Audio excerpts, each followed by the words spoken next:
So, what do you do when a professor says the room is too complicated? I just want to walk in and everything work.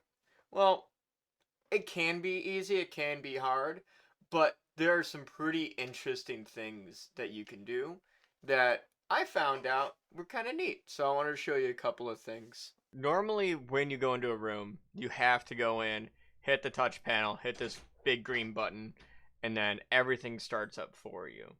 Well, this loading bar, if you're interested, is an LFO, and it just says, yeah, I have my on command start everything up, and it just goes through the delay timers for that. So nothing super fancy for the loading bar. So room turns on, you can swap your laptop screens, assign stuff to different TVs, control your PTZs or other cameras, and do everything that you need to do, even like mute the speakers in the room, mute the microphone in the room, and basically turn it off.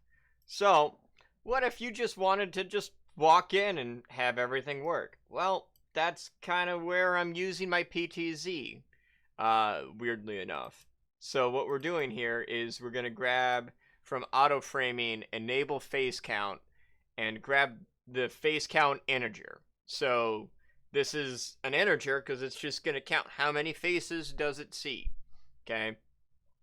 That goes into this custom control where I can control, and test it, saying, oh, it sees 22 people. Great.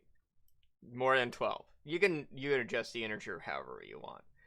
And this LED area is just for testing. This is purely for testing that area. The text controller, this is where it gets a little interesting, okay? So this text controller basically says, is there more than one integer in this box? Yes. If there is, then it's on, okay? And then if there's no integer, a timer starts. And when that timer's done, it turns the room off because it's going to enable the off button. And then after the off button, it waits a little bit and then has the clear button. That way, if another integer or another face gets seen and this is a 1 while this is off, it's on clear for a little bit and not causing any issues. I'm a little redundant in that area. It makes sense to me, don't know why, but there's other redundancies.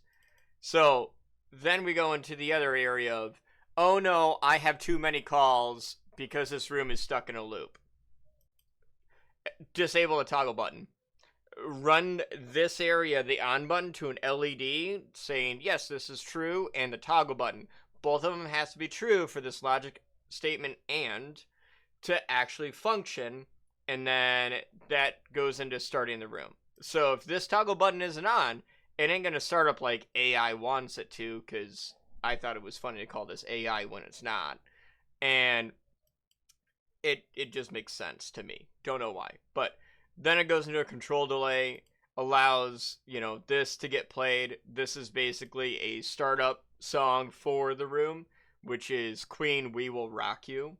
And then it starts the room up perfectly fine. So if I go into here, change this integer to 1, go into the text controller, we can see that is on. And we can go into here. This is why I have the toggle button. Wow, look at that. Now that is on. The room is starting up exactly the way it should. Okay? Everything is fine.